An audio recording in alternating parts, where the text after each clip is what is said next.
On the night before Christmas Eve, Emily sent a message she'd never meant to send, a tender, vulnerable confession, and it went to the wrong man, a man who should have ignored it. But he didn't. If you know what it's like to be lonely during the holidays, this story might feel a little too familiar. Let's begin. The kitchen felt colder than it should have that night, even with the old baseboard heater humming along the wall. A soft halo from the phone in Emily Parker's hand lit her face as she sat at the small wooden table she had bought secondhand years ago. Outside the window, flakes of snow drifted through the street lamp's glow, slow and heavy, as if unsure whether they wanted to fall at all. She read the text she had typed for what felt like the 100th time, her thumb hovering above the screen, the words trembling in her vision. Merry Christmas. Tom, I hope you know you've been on my wish list this year. It looked ridiculous written out like that. Too bold for a woman turning 40 in a few months. Too hopeful for someone who had learned, again and again, to expect very little from December. Yet, she couldn't bring herself to delete it. Not tonight.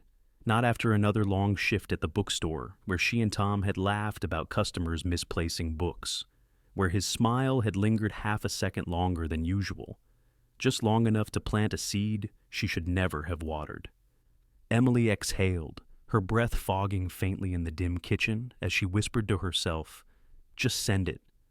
Em, what's the worst that could happen?" Her body answered the question before her mind, and her stomach tightened, her shoulders rose, and the old fear pressed against her ribs. The fear of being wrong again, of wanting more than she deserved. But she'd spent too many evenings at this very table convincing herself she was fine being alone. Tonight, she wasn't fine. Tonight, the house felt too quiet, and the world outside felt too far away. She tapped the screen and hit send before she could think too long about it. The little whoosh sound made her flinch. Immediately, she set the phone face down on the table as if she could undo the moment by refusing to look at it. Her heartbeat ticked loudly in the empty room. She wrapped both hands around a mug of cooling tea, letting the ceramic warm her palms. After a moment, curiosity got the better of her. She reached for the phone, turned it over, and opened the thread, and froze. The name at the top wasn't Tom Bennett. It was Michael Whitford, her boss, her regional director, a man she'd seen maybe 5 times in the last 3 years. A man who wore tailored coats and spoke in calm, measured tones, as if nothing in the world could startle him. A man whose world couldn't have been farther from hers. No, no, no, no, she murmured, gripping the edge of the table. She opened her contacts and scrolled frantically until she saw it, his number right below Tom's. Her thumb must have slipped. She had tapped the wrong name. Her mouth went dry. What did people do in situations like this? Quit their jobs, move states, change identities. Her mind spun with options she couldn't afford. She whispered into her hands, "I cannot believe I just did that." She hovered over the message thread, ready to delete it, ready to pretend none of this had happened. It would still be embarrassing, but at least she wouldn't have to see the reply if he even bothered sending one. A man like him probably received a dozen ridiculous messages a day. He might laugh. He might think she was aiming for his money. He might call HR. The possibilities made her chest tighten. She reached toward the delete button. Her phone buzzed. She jerked her hand back as if it had stung her. The screen lit up with a new message. Her breath caught. That's unexpected, but not unwelcome. Though I'm curious who exactly meant to put me on their Christmas wish list, Emily covered her mouth with both hands. The blood rushed to her face. Her pulse thundered in her ears. She reread the message twice, then a third time, searching for sarcasm, annoyance, anything sharp enough to cut. But the words felt warm, gentle, almost amused. She typed as fast as her trembling fingers allowed. "I'm so sorry. That message wasn't for you. It was a mistake. Please ignore it." She barely hit send before the 3 dots appeared again, immediate, as if he had been waiting. Mistake or not, it brightened my night. Her heart knocked hard against her ribs. She stared at the screen, struggling to understand why a man like him would respond as if her clumsy message mattered. She swallowed hard, trying to anchor herself in something rational, but the loneliness of the season pressed around her like fog. She typed again. Really? Mr. Whitford? I didn't mean another Buzz. Michael? Please? She blinked at the name. It felt strange seeing it like that, personal instead of professional. She hesitated, her breath unsteady. Another message. Whoever he is, he's lucky. Something in her chest tightened, not with fear this time, but with a small, reluctant ache, a feeling she hadn't let herself feel in a long time, being noticed, being spoken to gently, being regarded. She whispered to herself, "Am I really this lonely, that even an accidental kindness feels like a lifeline?" For a moment, she stared down at the glow of the screen, the soft winter light from outside, brushing her cheek like a quiet hand. She should end this. She knew she should. It was inappropriate, unprofessional, reckless, but the room felt smaller now, warmer somehow, as if his words had shifted something. Her phone buzzed again.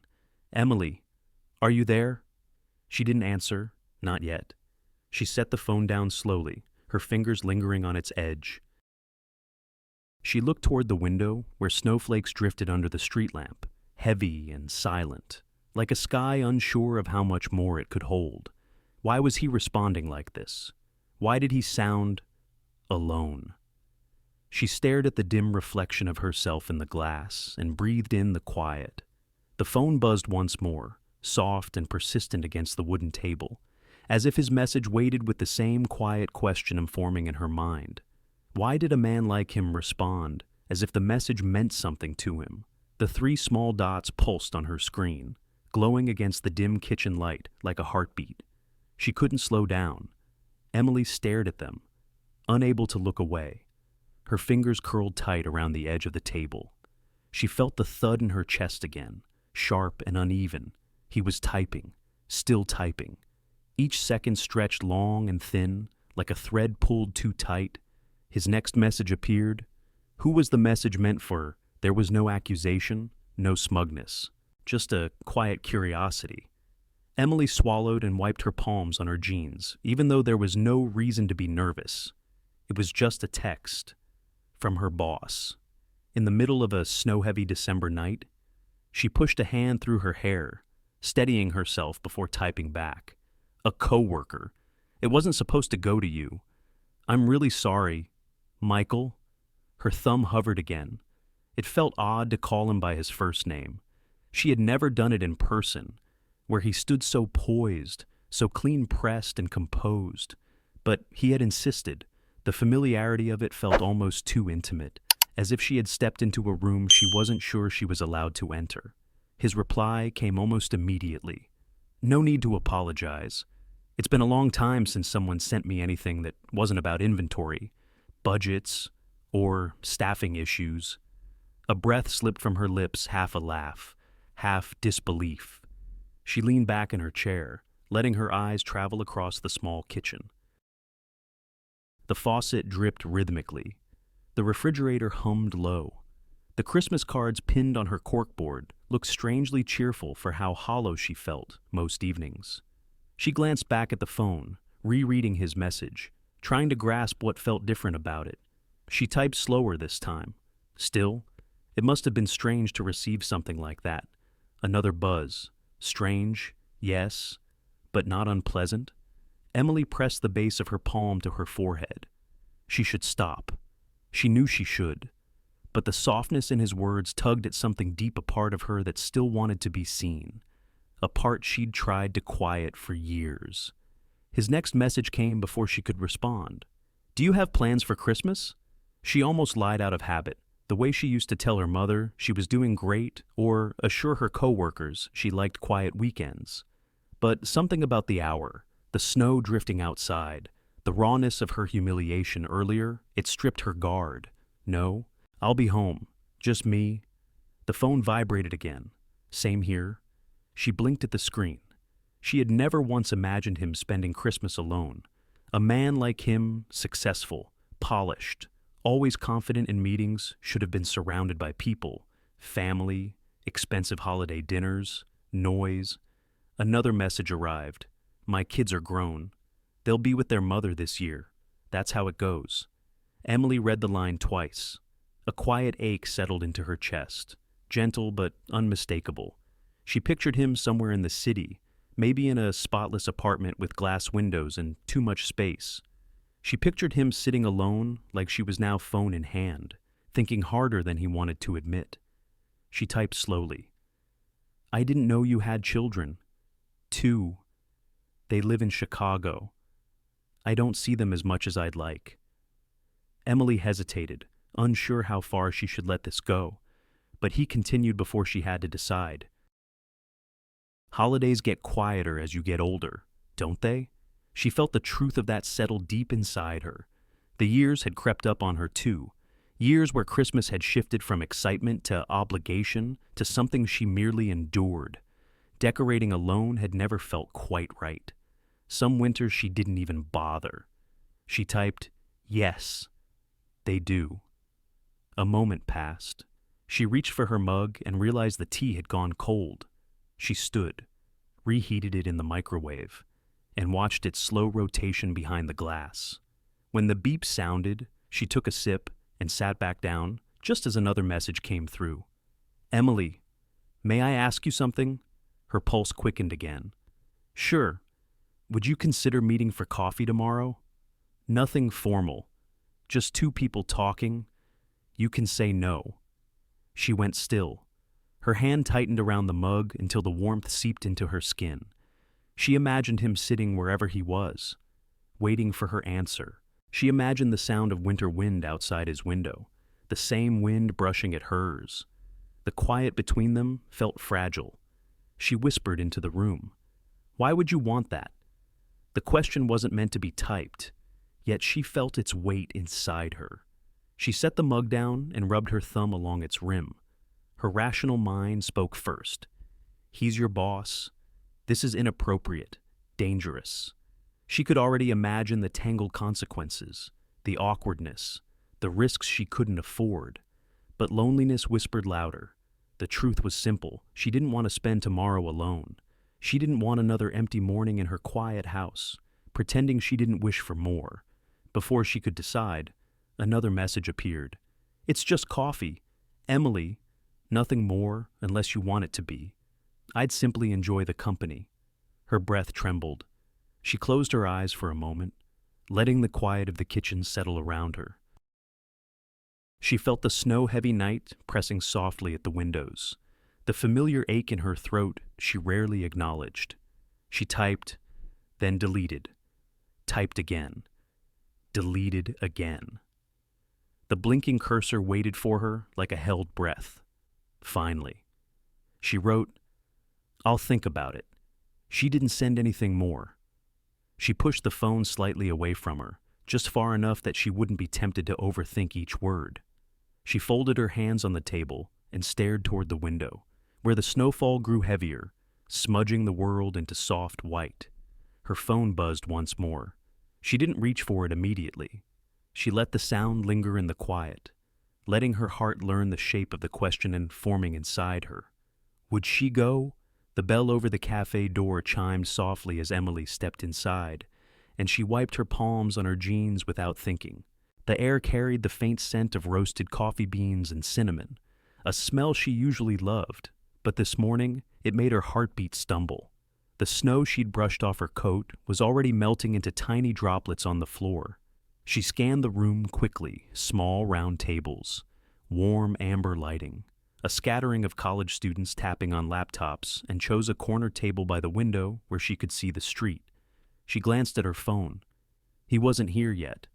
A part of her wished he would cancel at the last minute, send a polite apology about a work emergency, freeing her from the confusion she had willingly stepped into. But another part of her, quieter and deeper, hoped he wouldn't.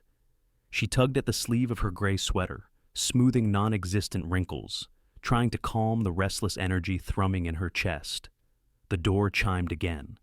When she looked up, she froze. Michael stood in the doorway, brushing the cold from his black wool coat. He looked different in daylight, less composed, somehow more human. His hair was slightly mussed from the wind, and the faint shadows under his eyes made him seem older, but in a way that felt honest. A man who had lived through too many silent Decembers, just as she had. He saw her almost immediately, and something warm flickered across his face, not a smile exactly, but a softening. He walked toward her with measured steps, as if uncertain whether she might bolt. "Good morning," he said quietly. "Hi." She answered, her voice thinner than intended. She cleared her throat. "Thanks for meeting me." "Thanks for agreeing," he replied, easing out of his coat and hanging it neatly over the back of his chair. He seemed careful, as though he didn't want to take up more space than necessary. A server approached. Michael asked for a regular black coffee. Emily ordered a chai latte, hoping the warmth would settle her nerves. When the server left, she attempted a small, polite smile. "So, this is unusual, very," he admitted, and the honesty in his tone surprised her. He folded his hands on the table, fingers lightly interlaced. "If it helps. I haven't done something like this in a very long time." She studied his face. There was no hint of charm for charm's sake, no professional mask, just a man trying to navigate an unexpected moment, the same way she was. "I'm still embarrassed," she confessed, tucking a strand of hair behind her ear. "Sending you that message?" "It happens," he said gently. "And even if it wasn't meant for me, I didn't mind receiving it." She felt warmth rise in her cheeks. She didn't know how to respond to that. So she looked down at the menu she didn't need.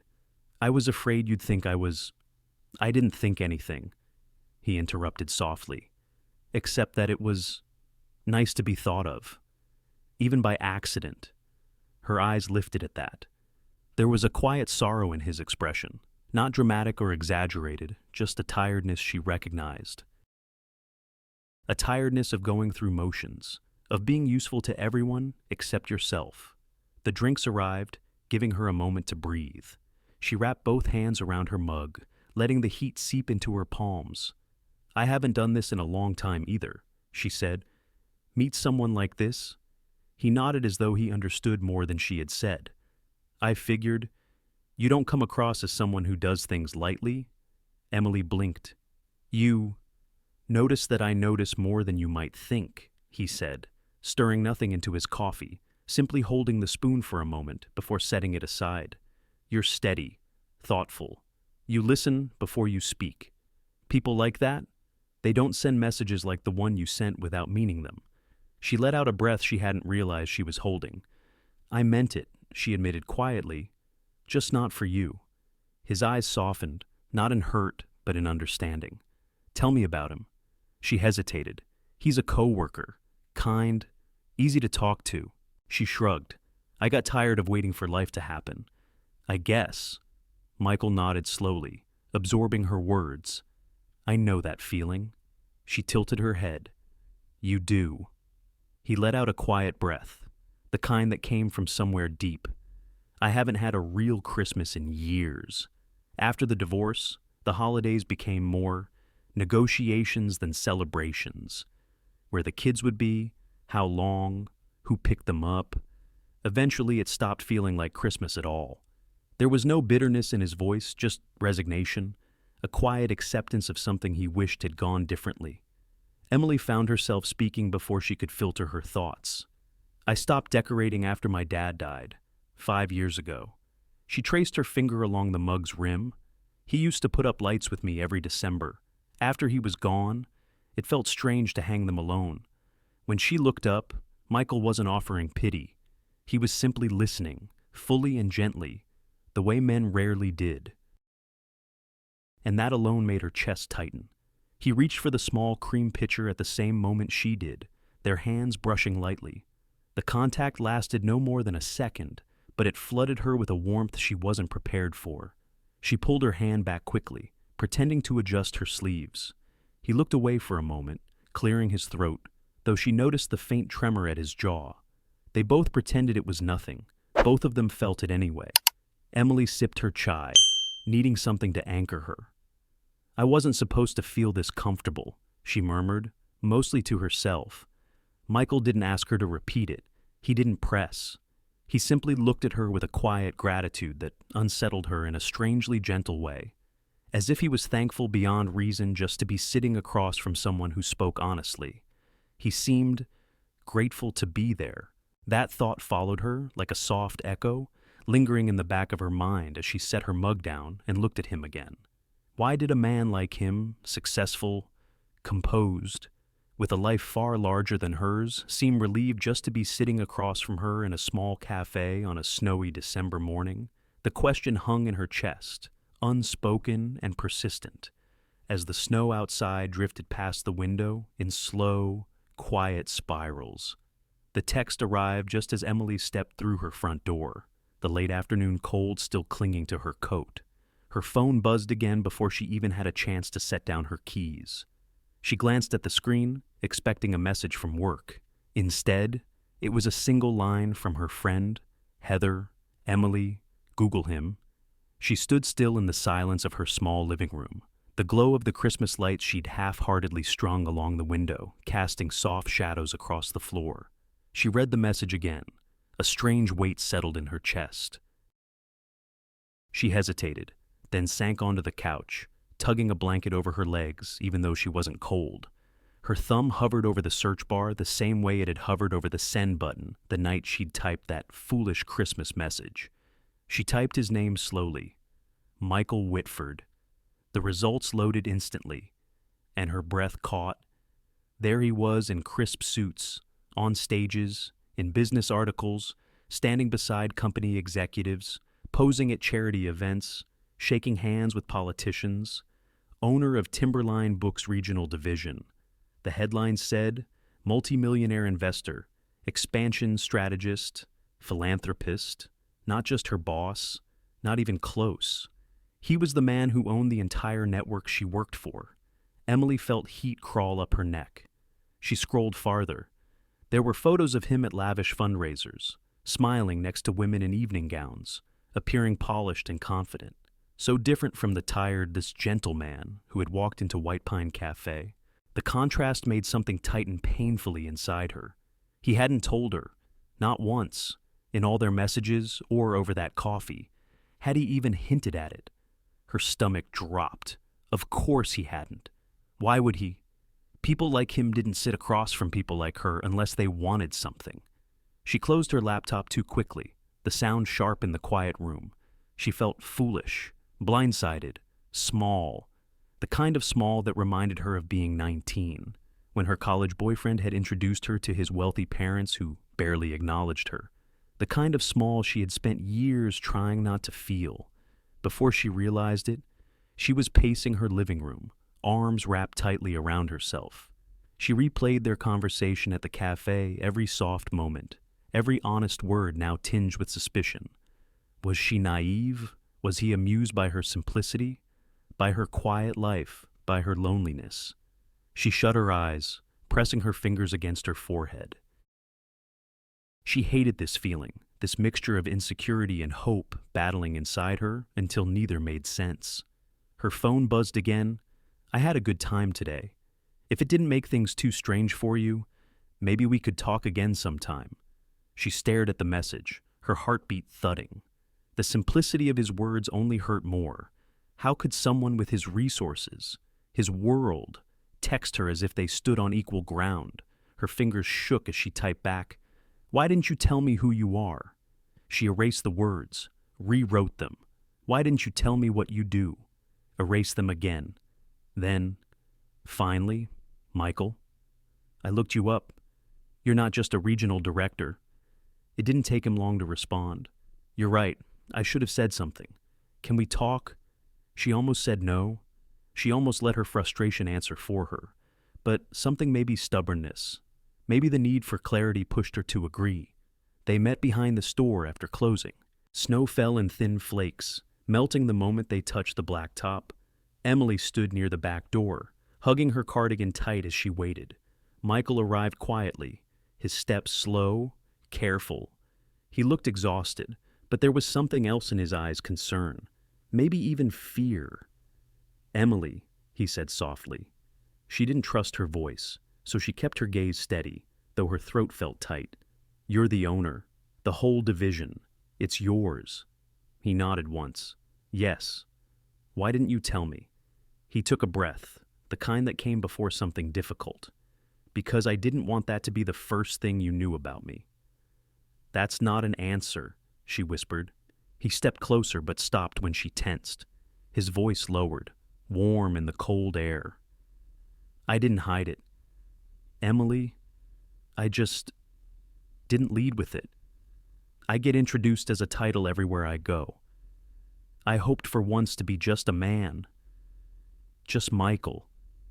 Her chest tightened. The sincerity in his words clashed with the insecurity tangled inside her. "You could have told me," she said, "at the cafe, in any of the messages. I sat there telling you things about my life, and you—" "I was listening," he said quickly, "not evaluating, not comparing, just listening." She swallowed hard.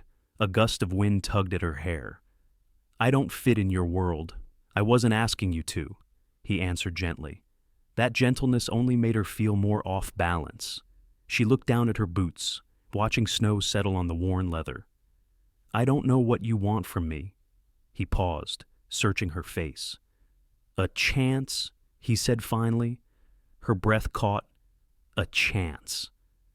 Two words that felt too big and too fragile all at once. She wrapped her arms tighter around herself, trying to steady her thoughts. "I don't know if I can do this. If I'm being pulled into something that's going to hurt." Michael didn't move closer. He simply stood there, letting her have the space she needed. "I understand," he said quietly. "And I won't push you. But the coffee, the conversation, it was real for me. If it meant something different to you, I'll accept that. I just needed you to know the truth." Emily blinked back the sting behind her eyes. She hated that he sounded honest. It made everything more complicated. The snow fell harder, dusting his dark coat, clinging to his hair. He didn't brush it away. He just watched her patient, unsure, hopeful in a way that unsettled her deeply. "I need time," she murmured. He nodded. "Take it. I'll wait." She turned toward the door, her hand trembling on the metal handle, but before she pushed it open, she paused just for a moment. Was she walking away to protect herself, or because she was too afraid to see what might happen if she stayed? The question followed her inside, refusing to let her go. The winter air stung her cheeks as Emily tightened the laces on the dull gray rental skates. She exhaled a small cloud into the cold evening, watching it drift upward toward the string lights hanging over the outdoor rink. They swayed gently in the December breeze, glowing against the dark sky like scattered embers. She hadn't been on skates since she was a teenager. Even then, she'd never been good. Now, at 39, she felt as if her ankles might give out before she even stood up. Still, she'd agreed to this. Somehow, despite every warning she'd whispered to herself, she wanted to be here. Snow crunched behind her. "Those skates giving you trouble?" Michael's voice warmed the air before she even looked up. He wasn't in a business coat tonight, just a navy sweater, a wool scarf, and jeans simple, almost casual. It made something in her unclench, if only for a moment. His smile was small but real, the kind that tugged at the corners of his tired eyes. "I think they're giving you trouble," Emily said, tugging one lace so hard it snapped upward. Michael knelt, brushing the snow from the bench before settling beside her. "May I?" She hesitated, then nodded. His hands were steady, warm even through his gloves, as he relaced the skate with practiced care. "My daughter used to have skates just like these," he said quietly. "She insisted I tie them 3 times before she'd get on the ice." Emily looked down. "Where is she spending Christmas this year?" "With her mom," he said gently. "They're flying to California tomorrow." Something flickered in his expression, an ache she recognized far too easily. The kind you tuck behind polite smiles so you don't look like a burden. "You ready?" he asked, standing and offering his hand. "Not at all," she muttered, but she took it anyway. The ice was a shock hard, slick, unforgiving. Her legs wobbled immediately. She clutched his arm, half convinced she would pull him down with her. But Michael only laughed, the sound low and warm. "Easy," he said. "Lean into me." She did. And for the first time in days, something loosened in her chest. They moved slowly, gliding in small arcs near the edge. Couples passed them, children raced by in bursts of laughter, and the world felt unexpectedly gentle. C. Michael said after a few minutes, "You're doing great. No, I'm clinging to you for dear life." "Then I guess I'm very lucky," he murmured. Her cheeks warmed, and not from the cold. She wanted to tell him to stop because he was her boss, because she didn't trust the fragile, hopeful part of herself. But instead, she looked at him, really looked, and saw a man trying, a man choosing simple things when he could have chosen anything else. For a brief, quiet stretch, she let herself believe in a life where this made sense, where two people who had been lonely for too long could meet on equal ground. She felt his fingers brush hers again as they steadied their pace. The touch was small, soft, but it landed deep. She swallowed hard, fighting the tenderness rising in her. Then someone behind them called out, "Michael." The sound cut through the evening like the crack of breaking ice. He stiffened almost imperceptibly. Emily turned. A woman skated toward them with an effortless grace Emily could never imitate. She was beautiful in a way that carried history elegance that came from money, age, and certainty. Her blonde hair was swept back perfectly, coat white as fresh snow, makeup untouched by the cold. Elaine. Emily didn't need an introduction to know who she was. "Hello, Michael?" Elaine smiled, but her eyes never left Emily. They drifted downward, pausing on the scuffed skates, the thrift store coat, the nervous way Emily gripped the rail. It wasn't a cruel look. Cruelty would have been easier to fight. This was a look of dismissal. Michael cleared his throat. "Elaine, I didn't know you were in town. I got back last night." Her gaze sharpened with interest. "Are you going to introduce me?" He hesitated. "This is Emily. We work together." Elaine's smile tightened. "I see." Emily felt the world tilt slightly. She tried to let go of Michael's arm, but her balance faltered. He steadied her gently. Elaine watched the small exchange with raised brows. "You always did love these little rescue projects," Elaine said, her voice soft but slicing cleanly through the cold. "You were the same in our marriage, helping tired souls, until you tired of them." The words hit harder than the cold wind. Emily felt her breath catch. Michael's jaw tensed, but he said nothing. He looked torn between defending Emily and avoiding escalation. Elaine leaned in slightly, her voice so low only Emily could hear. "Be careful, dear. Men like him have patterns. You'll think you're special. You'll think it's different. It never is." Then she skated away, barely leaving a line across the ice. The silence she left behind felt heavier than the winter air. Emily's heart thudded painfully. She wanted to be rational, to dismiss it, to stand tall, but her deepest wound years of never being chosen, of never being enough, opened too quickly, too easily.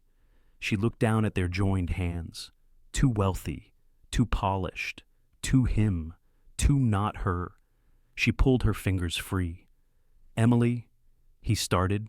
"I need just a minute," she whispered. Before he could reach for her again, she pushed off weakly, skating toward the far edge of the rink. Her shaky steps weren't graceful, but she didn't care. She needed distance, space, air. The wind stung her eyes as she moved farther away, the strings of lights blurring as tears rose uninvited. Behind her, she heard him call her name, but she kept going, because the echo of Elaine's words chased her harder than the cold. Emily avoided her phone the way someone avoids a mirror on a bad day, knowing exactly what they'll see and wanting none of it. Each silence from the screen felt heavier than the last, like a weight settling on her chest.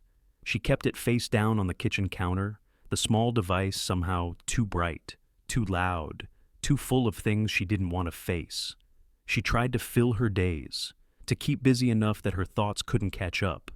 At the bookstore, she restocked shelves with robotic precision, aligning the corners of paperbacks until her fingers numbed. When customers asked simple questions, she found herself blinking as though waking from a dream, her voice coming out softer than usual. "You okay?" Emily, one regular, asked gently. She smiled at the floor instead of him. "Just tired, long week." But it wasn't the week that was long. It was the silence inside her stretching, echoing, refusing to ease. Each evening, she returned to her little rental house on the edge of Madison, kicking off her boots by the door and turning up the thermostat more than she needed. Still, the place felt cold, the kind of cold that had nothing to do with temperature. She wrapped herself in blankets, made tea she didn't drink, and sat on the couch with the lights turned low. Even the faint glow of the small Christmas string lights, which once had felt comforting, now seemed like reminders of a life she couldn't quite reach. She tried reading, but the words blurred. She tried watching TV, but she couldn't remember any of it. She tried sleeping, but her mind replayed the same moment over and over, the look on Elaine's face, the sound of her voice, the way those words had slipped into the oldest cracks in Emily's self-esteem. "He likes to rescue women. He tires of them." 2 sentences, sharp as glass. Emily pressed a hand against her chest each time they resurfaced. She hated that they lingered, hated that they felt familiar, hated that they came from someone who once knew him so well, and she hated most that she believed them. Every morning, she expected to wake up feeling steadier. But the days only grew harder. She kept her phone on silent while she worked. When she unlocked it at night, she saw small, gentle messages from Michael, never demanding, never long, just checking in. "Hope today was kind to you. No pressure to reply. Just wanted you to know I'm here. If you need space, I understand." Kind words. Honest words. They made her chest tighten even more. Late one night, curled beneath a heavy blanket, she caught herself rereading one message 3 times. The words blurred, and she blinked hard. Her phone warmed in her palm. She wanted to respond. She wanted to say something, anything that might soften the knot lodged under her ribs. But when her fingers hovered above the screen, fear rose first. It always did. So she locked the phone again and set it aside. Across town, in a neighborhood she'd only ever driven through, Michael sat alone in his large home. Emily wasn't there to see the way he paused in his dimly lit kitchen, fingers resting lightly on the granite counter, staring at his phone a little too long. She didn't see the untouched meal on his table. She didn't see how he walked past room after room filled with expensive furniture, each one too neat, too polished, too quiet. His voice from their coffee conversation echoed faintly in her mind. "I haven't had a real Christmas in years." She wondered if tonight felt the same.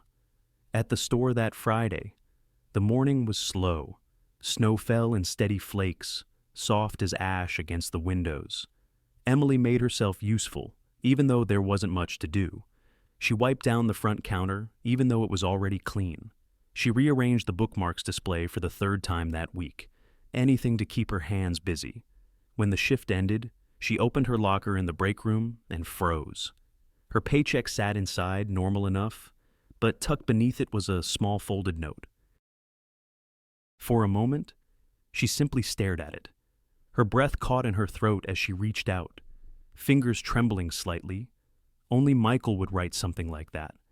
Only he would have access. Only he would be careful enough to place it where no one else would see. She unfolded it slowly, afraid of what kindness might do to her. In his careful handwriting were the words, "You don't have to disappear to be safe." Everything in her stilled. Heat rose behind her eyes before she even understood why. She bit her lip, holding the note between both hands. It was a simple sentence, gentle, not intrusive, not pleading, just truth, spoken quietly. And somehow, that was harder to face than anything else. She sank onto the bench beside her locker, breath shaking out of her in a long, uneven exhale. The words blurred again, this time from tears she couldn't stop. She pressed the note to her chest for a moment, letting her eyes fall shut. He saw her hiding. He saw her fear. He saw her pulling away, and still, he wasn't angry. He wasn't demanding. He wasn't hurtful. He was steady. It terrified her. She folded the note carefully, almost reverently, slipping it into her purse as if it were fragile enough to break. When she stepped outside, the air was colder than earlier. Snowflakes rested on her coat and hair. She paused under the street lamp, pulling her collar close as the world around her softened with white. Her phone buzzed faintly from her purse. She didn't reach for it, not yet. But for the first time in days, she didn't flinch. The message earlier repeated in her mind, a whisper threading through the winter quiet. You don't have to disappear to be safe. She stood there for a long moment, breath rising in small clouds, really wondering whether she could believe that, whether she dared to, whether she could take one step towards someone who seemed to care without reason. She wrapped her arms around herself, staring down the snow-lined street. Would she respond or keep running? Emily wasn't sure. But the question stayed with her all the way home. The bell above the bookstore door jingled, a soft, familiar sound that usually meant nothing more than another customer wandering in from the cold. But this time, as Emily looked up from arranging a stack of holiday novels, her breath caught. Michael stood just inside the doorway, snow dusting the shoulders of his coat, his scarf hanging loose as if he'd rushed to get here before he lost his nerve. The late afternoon light from the shop windows softened around him, turning the falling snow behind him into a slow shimmer. He looked hesitant, almost shy, which somehow startled her more than if he'd walked in, confident and composed. For a moment, neither of them moved. Emily's fingers tightened around the book in her hands. She had imagined seeing him again a dozen different ways, but none of those imagined versions had prepared her for this quiet vulnerability in his eyes. "Hi," he said finally. The single word felt careful, as though he was asking permission simply by saying it. "Hi," she replied, her voice catching slightly. He took a small step forward, then paused. "I know you needed space, and I tried to respect that." His gaze lowered, then lifted again, steadier. "But it's Christmas Eve, and I couldn't shake the feeling that leaving things as they were wouldn't be right." Emily swallowed, unsure if she should smile, move closer, or keep a safe distance. Her heart tugged in two directions at once.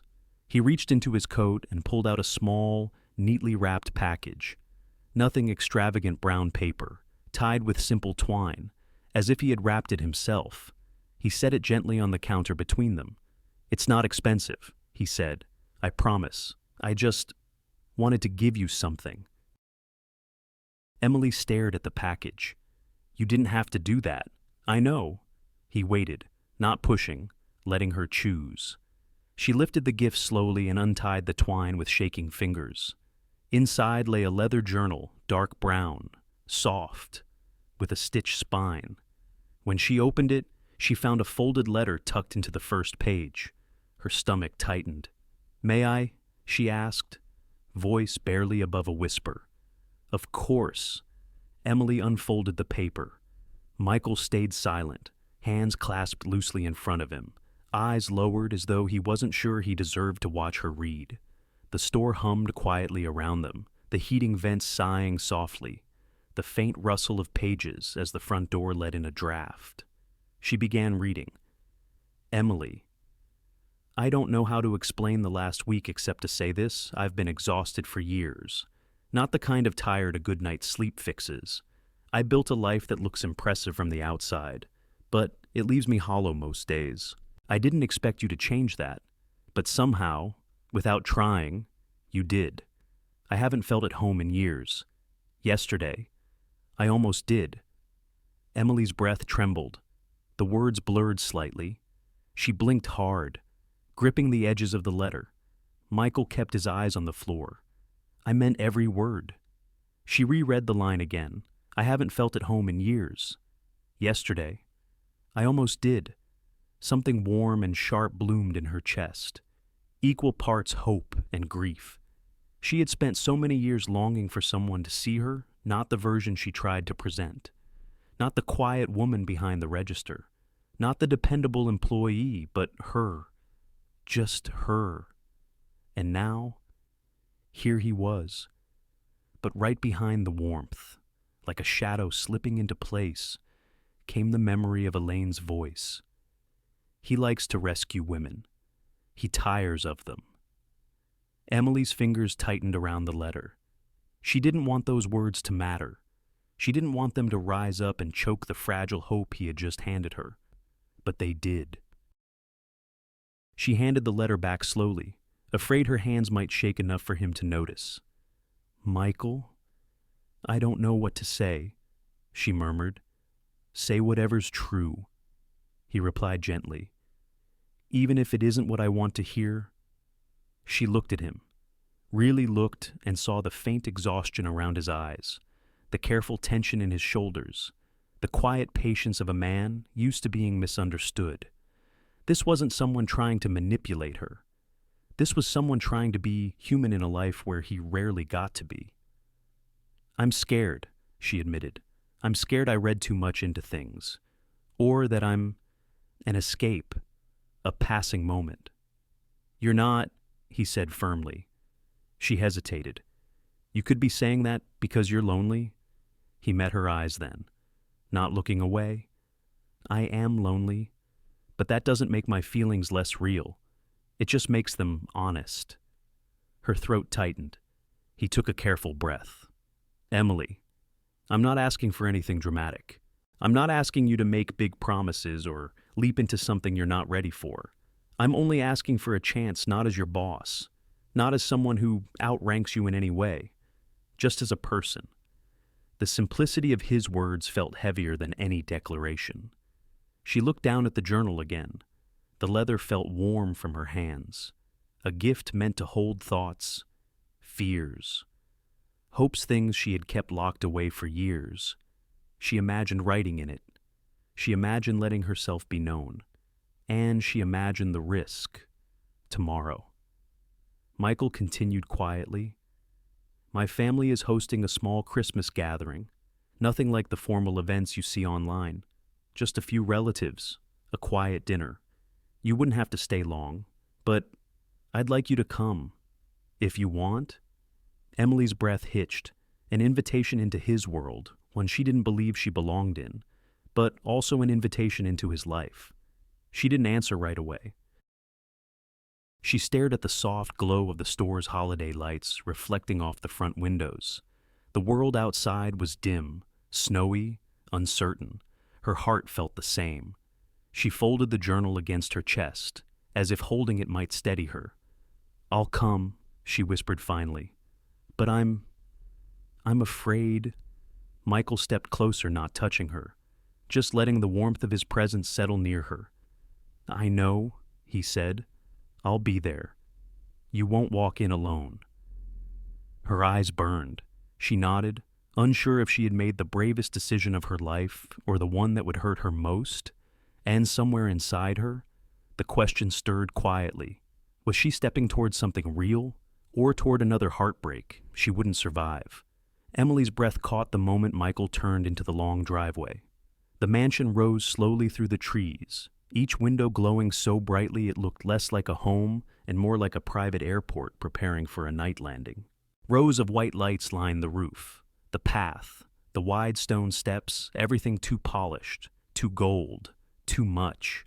She exhaled in a thin, shaky thread.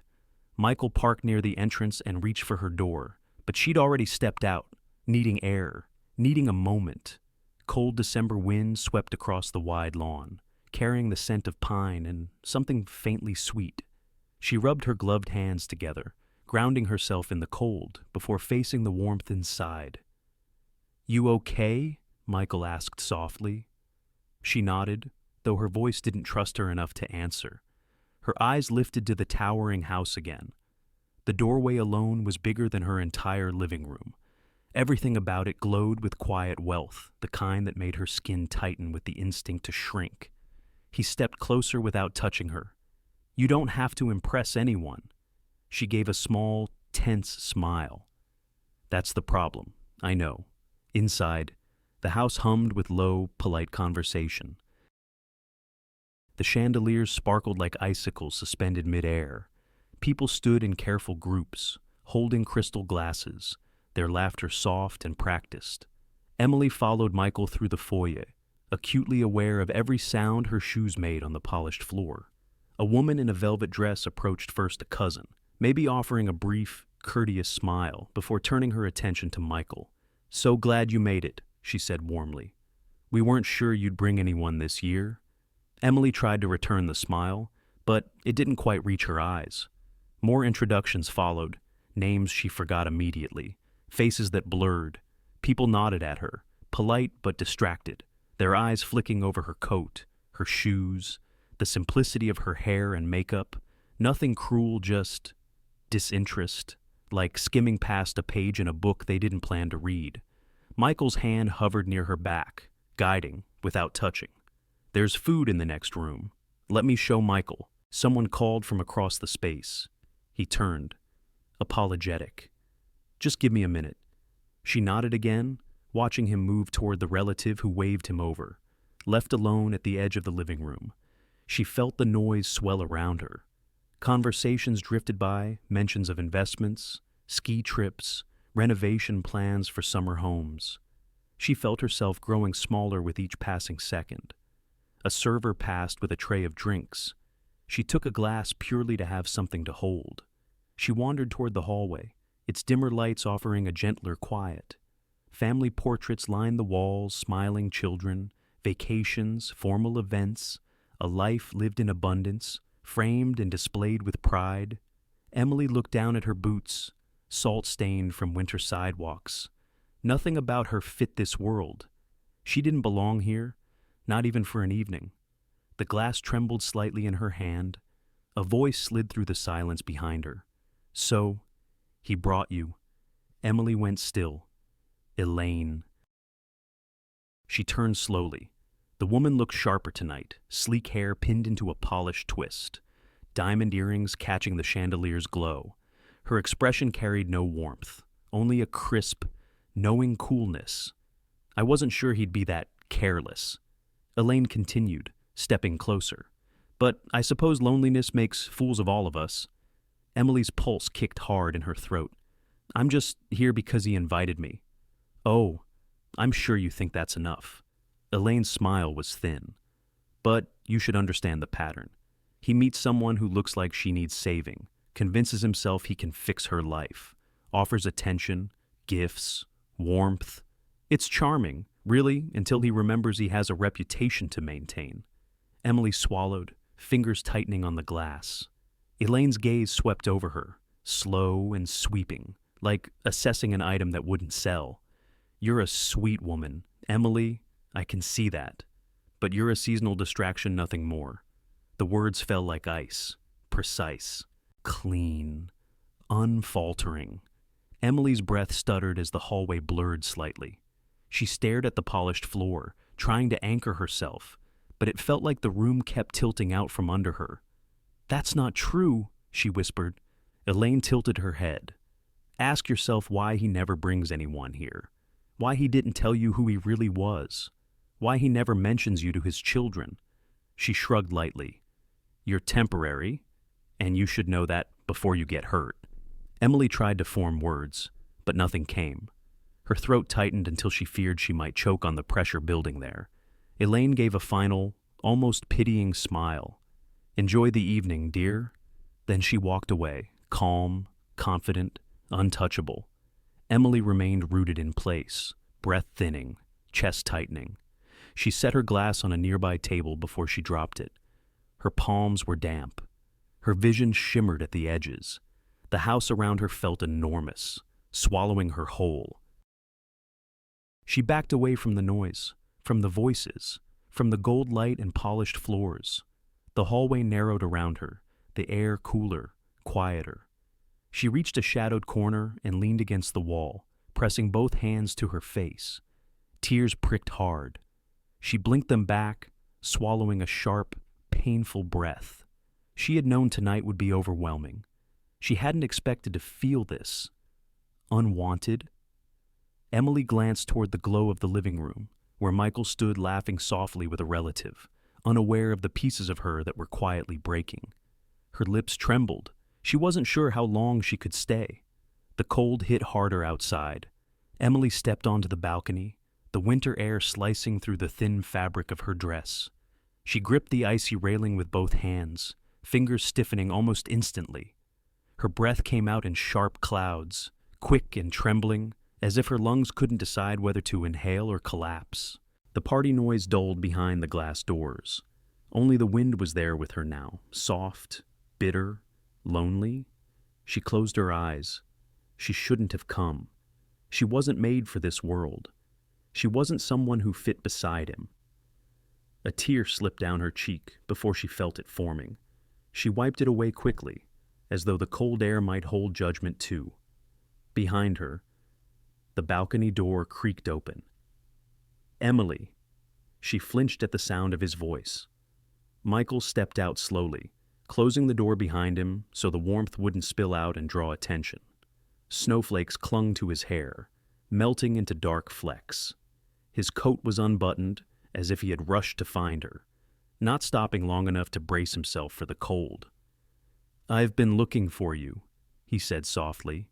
She kept her hands on the railing, staring out at the snow-covered yard. Christmas lights glowed faintly in the distance, blurred by the sheen in her eyes. "I just needed air," she whispered. He moved closer but stopped a few feet away, giving her space. Something happened. She swallowed, her throat burning. "I shouldn't be here. Why not?" The question was gentle, too gentle. It cracked something deep inside her. She let out a shaky breath. "Because this isn't me. This house. These people. I don't belong in any of it." He frowned faintly. "Emily." Your family looked at me like I wandered in lost. Her voice trembled, like they were waiting for me to spill a drink or say something stupid. And maybe Elaine was right. Maybe I'm just a distraction. Something temporary you'll regret when you remember who you are. His jaw tightened. "Elaine talked to you." She nodded, a small motion that nearly broke her. She said, "I'm a seasonal distraction.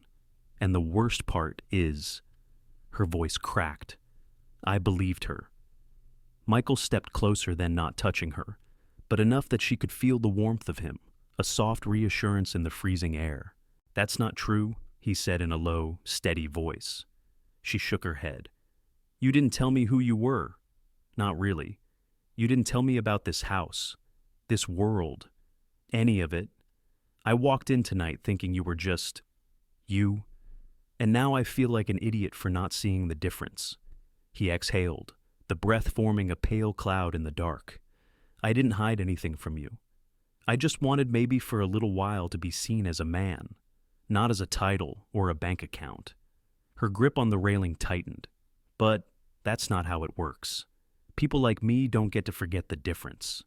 Silence settled between them, heavy and cold. Emily wiped her face with the back of her hand. "I don't fit beside you. Everyone can see it.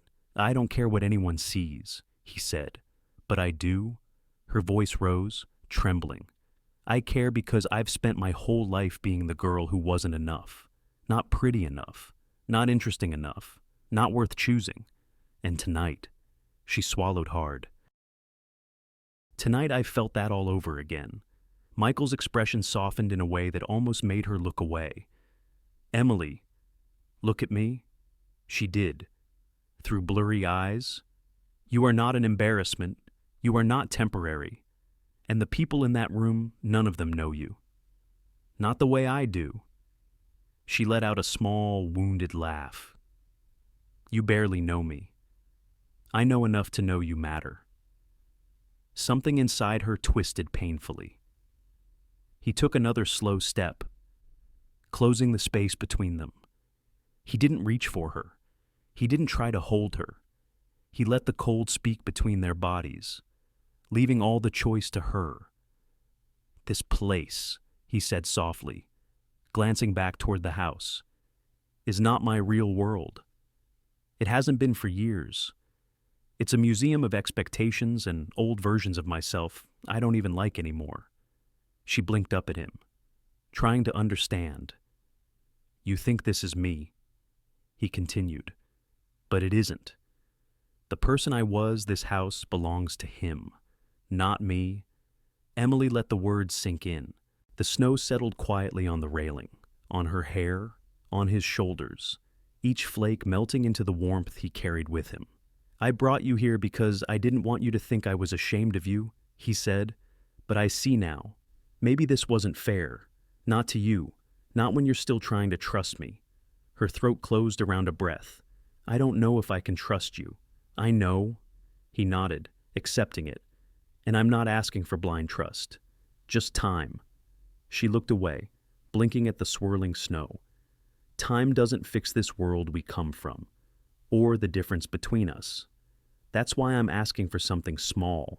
His voice lowered. Give me 1 week, her brows knit. 1 week. 1 week, he repeated. Let me show you who I really am. Outside of money, outside of this house, outside of everything that scared you tonight. She stared at him in the dark. 1 week to show you the quiet parts of my life. The real ones. The ones that look more like you than like tonight. His breath softened. After that, if you want to walk away, I won't stop you. Her heart thudded painfully. He held her gaze, steady and unguarded. But if you give me that week, I'll spend every day proving you weren't wrong to try with me. Emily's eyes burned. Her hand slipped from the railing, fingers curling toward herself. Fear and longing collided in her chest so sharply she could barely breathe. The cold pressed against her skin, demanding an answer. Slowly, shakily. She nodded. 1 week. She whispered. The words left her lips like a promise she wasn't sure she could keep but couldn't bear to refuse. The first thing Emily noticed was the chipped paint along the diner's front door, a pale yellow curling away from the wood beneath it. Michael held the door for her, giving a small, almost shy smile, as if bringing her here meant more than words could say. This place hasn't changed much since I was a kid, he said. She stepped inside.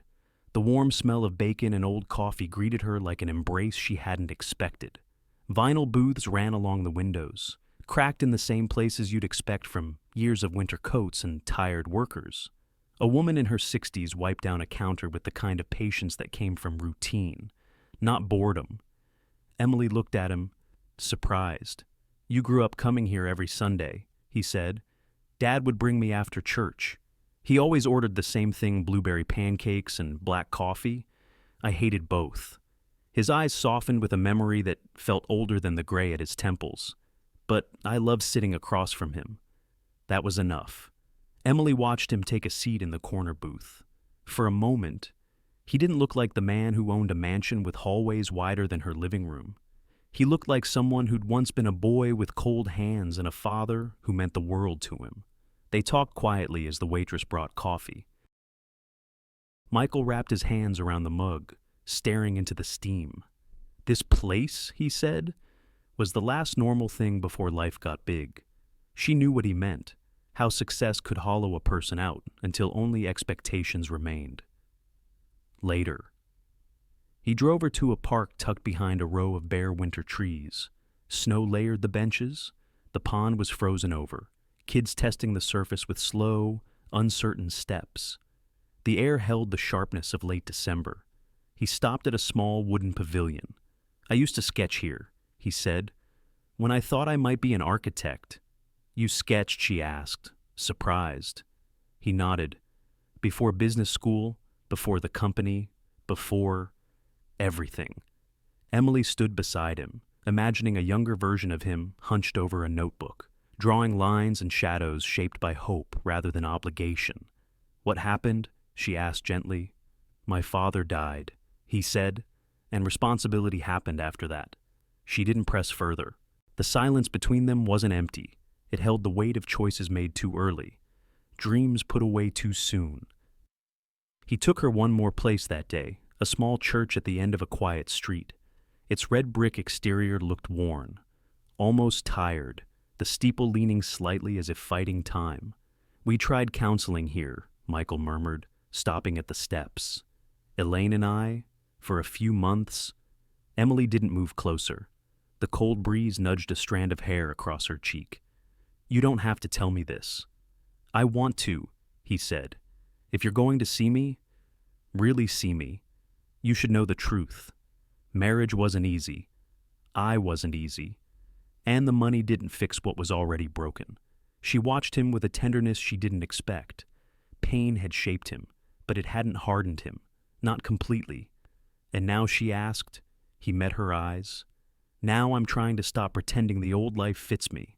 Her breath caught not because of his words, but because he seemed so human.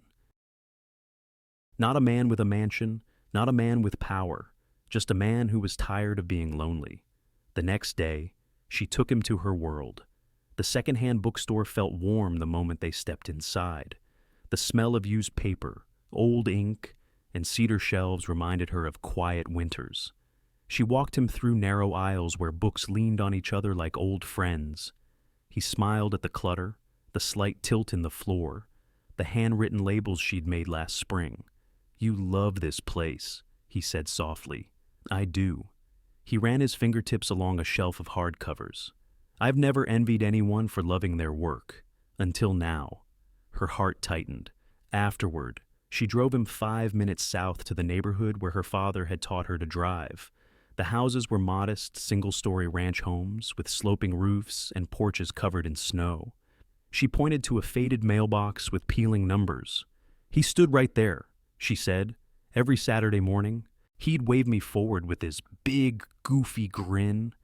A small smile tugged at her lips. "I think I hit every trash can on the block." Michael laughed quietly. "Sounds like a good father?" He was. Her voice softened. "Losing him left a quiet in my life that I never quite filled." Michael didn't speak for a long time, just stood beside her on the cracked sidewalk, hands in his coat pockets, snowflakes settling on his lashes. The week moved the same way, slow, steady, gently unveiling pieces of themselves neither had shared in years. They bought coffee from a roadside stand with a crooked sign, walked through an antique shop where Michael paused at every old postcard, stood outside her father's old high school, where she told him how proud the man had been of her. On the 6th day, as they sat in her living room with mugs of tea warming their hands, the light from her small Christmas tree glowed softly against the window. Michael watched the lights for a long time before speaking. "I stepped back from the company," he said quietly. Her heart stilled. "What do you mean I appointed a new CEO? I'll stay on the board. But I'm done living in conference rooms." His voice lowered, honest, fragile. "I want a different life now." Emily felt a mix of something warm and something sharp flutter through her chest. "Is this because of me?" she asked, barely above a whisper. He looked at her, eyes steady. "It's because of who I don't want to be anymore." Her breath trembled. "And maybe," he added gently, "because of who I'd like to become, if you're willing to stay long enough to know him." The room fell quiet again, but not uncomfortably. The lights from the tree flickered softly across his face, warming the creases near his eyes. She didn't know what tomorrow would bring, but New Year's Eve was coming, and with it, something she wasn't sure she was ready to hear. The snow looked almost blue beneath the moonlight, as if the night itself had dipped the clearing in a quiet, impossible glow. Emily stepped out of the truck slowly, boots sinking into powder, her breath forming small clouds that drifted into the cold Wisconsin air. She heard the soft click of the truck door closing behind her, then Michael's footsteps crunching through the snow. "I used to come out here in high school," he said, nodding toward the stretch of open sky above them. "It was the only place that felt big enough to breathe." The clearing felt untouched. Pines circled them like tall, dark guardians. The sky was wide, scattered with stars so bright they seemed almost close enough to reach. Emily folded her arms, not from the cold, but from something stirring inside her, an old longing she hadn't named in years. Michael opened the bed of the truck, lifting out a slim telescope and a folded wool blanket. He moved with an unhurried familiarity, like he'd done this 100 times in his youth. She watched him secure the tripod, adjust the lens, his breath rising and falling in the soft rhythm of someone letting themselves be known. When he finally looked up at her, his expression held that same gentleness she'd begun to lean toward without meaning to. "Come here," he said. Emily stepped closer, the snow crunching beneath each careful step. He guided her toward the telescope, one hand lightly touching her elbow. She bowed her head to the eyepiece and gasped. The constellation shimmered into view, sharp, clear, almost unreal. "Oh," she whispered, "it's beautiful." He smiled, his voice low. "Cassiopeia?" My mother used to say it looked like a crown. She'd tell me to look up whenever I felt small. Said it was a reminder that no matter what happened down here, the sky stayed steady. Emily lifted her head slowly, blinking at the stretch of stars overhead. "I haven't looked at the sky like this in years," she admitted. "Not really looked. Most people don't," he said softly. "They forget there's something bigger than all the noise." He spread the wool blanket across the snow and sat down, leaning back on his palms. After a moment's hesitation, she lowered herself beside him. The cold seeped in gently through the fabric, grounding her. They were quiet for a long time, the kind of quiet that didn't need to be filled. Then Michael exhaled, his breath visible in the moonlight. "Emily, I need to tell you the whole truth." Her heart tightened. He turned toward her, the edges of his face softened by silver light. "I spent years building a life everyone else wanted from me. Success, appearances, control, but it came with a cost." His voice rasped slightly, as if scraped by honesty. "I forgot what it felt like to be real with someone, to be seen without all the noise." Her fingers curled into the blanket. "And when you texted me by accident," he continued, "it was the first time in a long time that something felt human, not strategic, not expected, just real." Emily's breath caught. She had never imagined her mistake meant anything more than embarrassment. He looked down at his hands, clasped together loosely. "You make me feel like I'm allowed to want a life that isn't polished, a life that's warmer and smaller, and better." He paused. "I want something meaningful. Emily, and I want that life with you." The words hung in the frozen air, fragile and solid all at once. She swallowed hard, not trusting her voice. Michael reached into his coat pocket. "I know timing is strange, and I know fear doesn't disappear just because someone speaks softly enough." He hesitated, then opened his palm. A small velvet pouch rested there. Emily's pulse stuttered. "Michael, it's not what you think," he said gently. "Not yet." He slid the charm bracelet into her hands, delicate, silver, catching the moonlight like a thin ring of frost. A single charm dangled from it, a tiny book etched with the words, Chapter 1. Her breath broke in her chest. "I wanted you to have something that marks a beginning," he said. "Not a promise you aren't ready for, but a place to start. Something we could build together, slowly, honestly." Emily stared at the charm. It was simple, not expensive, not grand, but it struck her harder than anything he'd given her so far, because it was the one gift that didn't feel like it came from the man with a mansion. It felt like it came from the boy who used to sketch in the park and breathe under this sky. She closed her fingers around it, feeling the metal warm against her skin. "Michael." Her voice cracked. "I don't know if I can be enough for the world you come from." He leaned forward slightly, eyes steady. "I'm leaving that world behind. The only question is whether you want to walk forward with me." Her throat tightened, a familiar fear rising, the fear of not being chosen, of being temporary, of opening her heart only to watch it fall through open hands. But under the stars, those steady, ancient witnesses' fear didn't feel like the only truth. She looked at the bracelet again, at the charm meant for a beginning. When she finally lifted her gaze to his, her voice was barely a whisper. "Michael, I'm still scared." He didn't flinch. "Then be scared with me." The moonlight reflected in her eyes, softening the lines of worry carved there. The clearing felt impossibly quiet, like the night itself held its breath. She opened her fingers slowly, letting the small silver book rest in her palm. and even though her heart trembled, she felt the first edges of a yes forming somewhere deep inside her ribcage. Somewhere she hadn't let anything grow in years. The distant fireworks thudded through the night like slow, echoing heartbeats. Their colors flickered across the snow in faint reflections, soft streaks of red and gold stretching across the frozen field.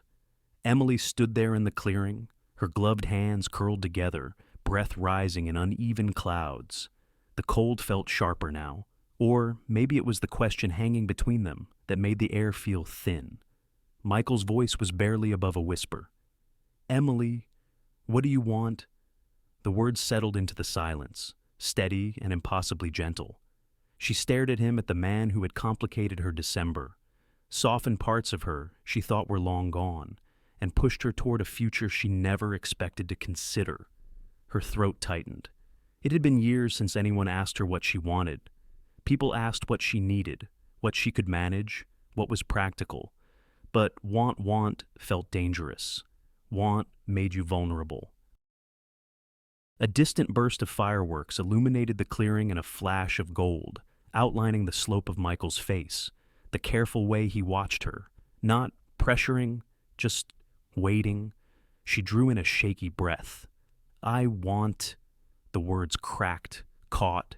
She closed her eyes for a moment, tried again. "I want a life that doesn't hurt anymore." He didn't move, didn't interrupt. He just absorbed the sentence as if taking it into himself. Emily swallowed, letting the truth come, piece by fragile piece. "I'm tired of pretending things don't hurt when they do. Of being the one who adjusts, the one who bends, the one who makes herself small just to keep the peace." Her voice trembled, but she didn't stop. "I want a life that feels soft again, one that lets me breathe." A faint breeze moved across the field, brushing loose hair across her cheeks. "And I want you," she added quietly, but slowly, not all at once, not in a way that makes me disappear. She lifted her gaze to meet his. "I want this to grow, not rush. I want to be sure we're building something real, not something that crumbles once the holidays fade." Michael took a step closer, his boots crunching through the snow. "Emily," he said, voice thick with relief and something close to awe. "You're not going to disappear. Not with me." A firework bloomed in the distance, bright, loud, scattering its light across the winter sky. She flinched at the sound, but his hand reached toward hers as if on instinct. He didn't pull, he just offered. She let her fingers slide into his. The warmth of his palm pressed through the glove, steady, grounding. For a long moment, they simply stood that way, hand in hand beneath the glittering sky. Emily felt something ease inside her, a knot she'd carried for years, loosening under the weight of his quiet presence. "I'm learning," Michael said, his thumb brushing the back of her glove, "how to build something slowly, how to stay, how to choose the quiet things. I don't want the life I had before." His gaze held hers. "I want one with you." Her breath caught, the sincerity in his voice unpolished. Earnest hit harder than any grand declaration could. And when the next firework burst, closer this time, splashing the snow with a red glow, he leaned in. The kiss happened gently, almost cautiously. His lips were warm against the cold of December, soft and hesitant at first, like he was asking permission with every breath. Emily's heart thudded hard against her ribs, and her fingers tightened around his coat. She felt his arms come around her, pulling her closer in a slow, careful embrace that made something deep in her chest finally exhale. It wasn't the kind of kiss that belonged in a movie. It wasn't sweeping or dramatic. It was tender, steady, two adults bruised, hopeful, leaning into a moment that felt like the start of something healing. When they finally pulled back, the world felt quieter than before. Emily rested her forehead against his, eyes closed, breathing him in. He brushed a hand along her cheek. "We'll take it one day at a time," he murmured. "No pressure, no expectations you don't choose. Just us, building what comes next." Emily opened her eyes, searching his face carefully. She saw no impatience there, no hunger for the next step, no rush to the finish line, Just a man waiting, willing to earn every inch of trust she offered. Slowly, she nodded. "I want that," she whispered. "I want us, but I want to do it right." His smile was soft, almost boyish. "Then right is what we'll do." More fireworks boomed in the distance, each burst lighting the clearing for a heartbeat. Emily watched the flicker of color reflected in Michael's eyes, felt his hand tighten around hers, and let a fragile, hopeful warmth settle in her chest. She'd spent years convincing herself she didn't get to have moments like this anymore. That closeness was something for other people. That her chances had passed quietly in the night. But here, under a sky full of trembling light, she allowed herself to wonder what their future could look like. Not in a grand way, not in fairy tales, but in steady mornings and honest conversations, and small everyday choices that built something lasting. She leaned into him as another firework blossomed overhead. For the first time in years, the turn of a new year didn't feel like a reminder of what she'd lost. It felt like the slight opening of a door she hadn't realized was still unlocked. As the echoes faded and the night returned to stillness, Michael's thumb brushed a slow circle over her hand. "What future do we want to build?" he asked softly. Emily didn't answer, not yet, but she felt the beginning of the answer forming quiet, steady, almost warm somewhere deep inside her chest. The new key was colder than she expected. It clicked against the metal plate as Emily slid it into the lock, her breath misting in front of her in a thin white cloud. The early January air had a brittle edge, but her hands didn't tremble from the cold. They trembled from something closer to disbelief. She turned the key. The lock released with a small, echoing sound that felt much too big for the tiny shop. When the door opened, a soft chime rang overhead, bright, tinny, hopeful. Emily stepped inside, her boots brushing through a faint layer of sawdust. The space still smelled faintly of fresh paint and old wood. Sunlight streamed through the front windows, hitting the unfinished shelves Michael had installed with her over the past week. They stood slightly crooked in places, stubborn and imperfect, much like her confidence had been when she first dared to imagine this shop might be hers. Her shop. She ran her fingers over the smooth edge of the counter. "I can't believe it," she whispered. Behind her, Michael leaned against the doorframe, his hands tucked into the pockets of his coat, watching her with a quiet smile. "You should," he said gently. "You did this." She shook her head, laughing under her breath. "I wouldn't have gotten this far without your help. And you wouldn't have stayed this far if you didn't want it," he replied. "This dream wasn't mine." He paused. "I just held the ladder while you climbed." She felt her throat tighten, warmth spreading through her chest. She turned away slightly before the emotion showed too clearly on her face. The space was small, nothing grand. One long room with high windows and a narrow back area that would become a reading nook. But it was hers. The shelves waited to be filled. The front counter had a spot where her father's old brass lamp would sit. She imagined future winter mornings here. The windows fogged from the heater, customers brushing snow off their coats before stepping inside. She had spent years folding other people's stories at the chain store, years shelving books that never belonged to her. And now, this. Michael moved farther inside, setting a box on the counter. "Ready for the soft opening?" he asked. "No," she answered honestly. "But maybe that's a good sign." She watched him unpack the little things tape, tissue paper, a paper sign with the store's name she hadn't quite settled on. He didn't direct or push or take over. He simply worked beside her, letting her choose where everything went. By the time the first people drifted in, a retired couple from the neighborhood, a teacher who lived down the street, a young mother pushing a stroller, the shelves held only half the books she planned to stock. A mismatched rug lay slightly crooked in the reading corner. And yet, the room felt full. "Congratulations," the retired woman said, squeezing Emily's hand. "It's lovely, cozy. You brought something special to this block." Emily thanked her, trying not to choke up. She hadn't realized how much she needed that kind of simple affirmation.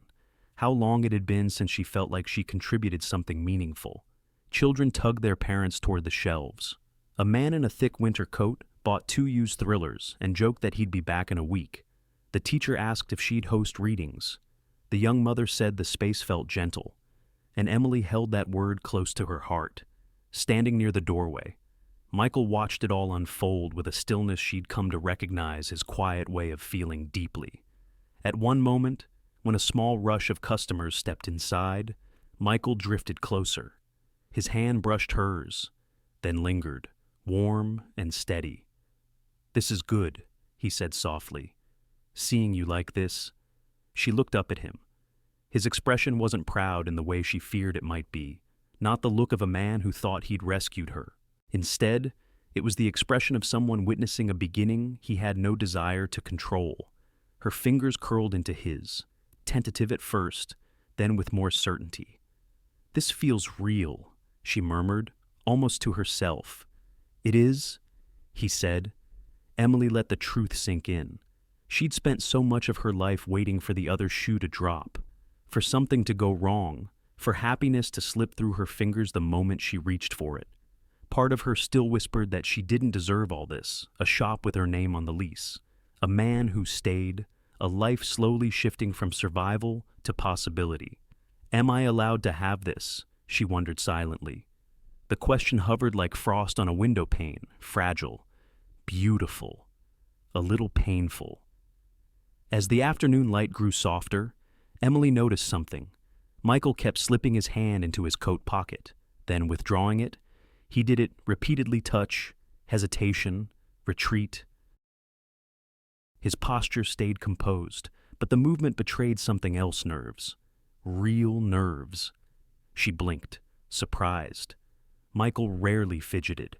He was a man who measured every step he took, who spoke with deliberate calm, who rarely let emotion show unless he chose to. But here he was, checking his pocket over and over, as if reassuring himself of something hidden there. A worry fluttered through her chest. Was something wrong? Was he preparing to tell her something she wouldn't want to hear? Or was it something else entirely? Something he hadn't found the courage to say yet. He caught her watching and offered a faint smile, gentle, almost shy. Her heart thudded once, sharp and uncertain. Whatever sat in his pocket, whatever he was rehearsing in his mind, whatever words he hadn't yet spoken, it felt like something that could change everything, and she wasn't sure whether to brace herself or let herself hope. The door clicked shut behind the last customer, and the shop fell into a quiet that felt almost sacred. Evening light slipped in through the front windows, turning the dust in the air into slow-moving gold. Emily stood behind the counter, her hands resting on its edge, listening to the faint hum of the heater and the soft ticking of the old wall clock she'd found at a thrift store. It was closing time, her first official closing in her own shop. She let out a breath she didn't realize she'd been holding. The day had been fuller than she expected, a steady stream of neighbors, curious visitors, and a few familiar faces from the old bookstore. Her feet ached, but in a way that felt good, earned. For the first time in years, the tiredness carried a sweetness to it. Behind her, the floorboards creaked. She turned. Michael stood near the doorway, one hand still gently pushing the door until it latched completely. The other hand remained in his coat pocket, as though he hadn't yet decided what to do with whatever he held. His expression was calm, but his shoulders carried that small, barely perceptible tension she'd noticed over the past week. "You did it," he said softly. She smiled, brushing a stray hair behind her ear. "We did it." "No," he replied, stepping closer. "You built this. Every inch of this place looks like you." She felt warmth rise to her cheeks, part embarrassment, part gratitude. She leaned her hip lightly against the counter, letting the moment settle. Outside, the evening deepened to a slate-blue dusk. Soft flakes of snow drifted past the windows, carried by a slow winter wind. Michael walked toward her with deliberate steps, each one unhurried, as if he wanted to remember the sound of his shoes crossing her wooden floor. When he reached the counter, he set both hands on its edge, mirroring her posture. For a long moment, Neither of them spoke. She felt her heartbeat shift slower in some ways, heavier in others. "Emily," he said finally, his voice low, steady, holding a weight she recognized. "There's something I've been carrying around this whole day." She felt the small tug of fear she always did when life seemed too good, an instinctive bracing, a flinch she couldn't fully undo. Her fingers curled slightly against the wood. "What is it?" she asked quietly. He exhaled, not a nervous breath, but a thoughtful one. Then he reached into his coat pocket and pulled out a small, worn leather box. Not new, not polished, something that had likely been held, opened, closed, reconsidered many times. Her breath caught. He didn't open it immediately. Instead, he held it in both hands, looking at it with an expression that held neither spectacle nor showmanship, only sincerity. "I didn't know if this was the right time," he said, "or the right day, or the right way. But I know you, and I know us. And I know that everything good I've felt in a long time has been in the quiet moments, standing beside you." The words sank into her like warm light, thawing places she thought were permanently frozen. He opened the box. Inside was a simple band silver, with a small, understated stone that caught the evening light just enough to shimmer. Nothing extravagant, nothing meant to impress. It felt exactly right. He lifted it slightly, his hand steady.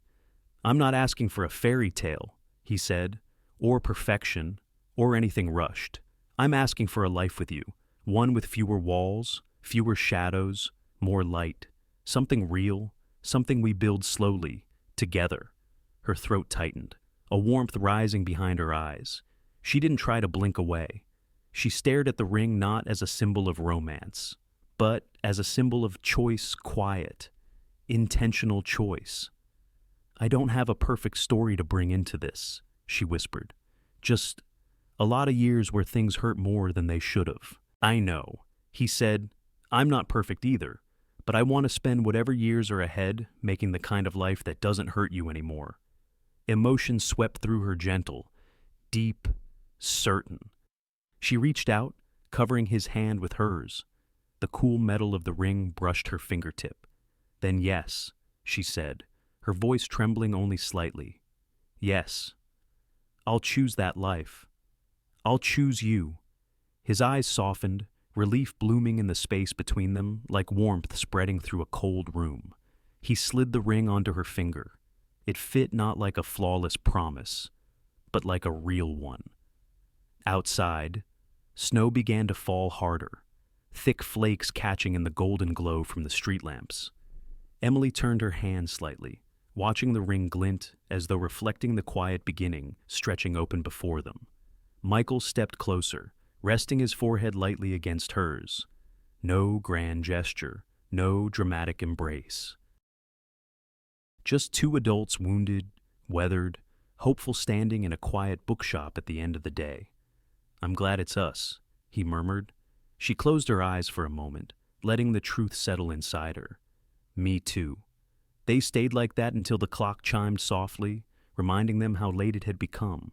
Emily looked around her shop, the shelves waiting for tomorrow, the counter warm beneath her palm, the air filled with the hush of falling snow outside. For the first time in many years, her future didn't feel like something she had to brace herself against.